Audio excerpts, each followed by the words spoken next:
আসল ঘটনা জানতে নিলয় আলমগীর মুখ খুললেন। নিলয় বলেন, সেদিন যা হয়েছে সেটা আসলে শুটিং ছিল। আমি আর হিমি একটা নাটকের শুটিং করতে গিয়েছিলাম। স্ক্রিপ্ট অনুযায়ী হিমির পোশাকটা একটু ছোট ছিল, কারণ দৃশ্যটাই এমন ছিল। আর শুটিং লোকেশন ছিল একটি গ্রামে। হিমিকে ওই পোশাকে তারা মনে করেছে আমরা খারাপ কিছু করছি। তারপর গ্রামের কিছু লোক এসে আমাদের ঘিরে ধরে। প্রথমে জিজ্ঞাসাবাদ শুরু করে, পরে হিমিকে তো রীতিমতো গাছের সাথে বেঁধে রাখে কিছুক্ষণ সময়ের জন্য।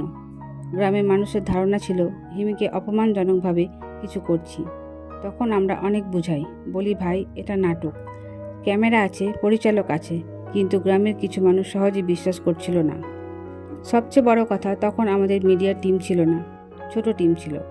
আমরা একটু বিপদেই পড়ে গিয়েছিলাম।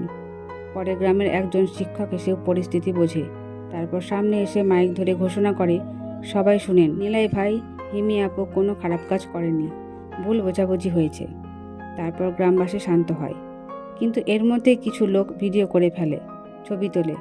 সেই ছবি ভিডিও এখন সোশ্যাল মিডিয়ায় ঘুরছে, সবাই নানান কথা বলছে। নিলয় বলেন, আমি সবাইকে অনুরোধ করব, দয়া করে সত্যটা জানুন। আমরা অভিনেতা অভিনেত্রী, আমাদের অনেক চরিত্র করতে হয়, সবকিছু বাস্তব না। ওই দিন গ্রামের মানুষ না বুঝে যা করেছে সেটা ভুল, তবে তাদের সরল মনটা আমি বুঝতে পেরেছি। তাই আপনাদের বলবো, সত্য না জেনে কিছু লিখবেন না, বলবেন না। ধন্যবাদ।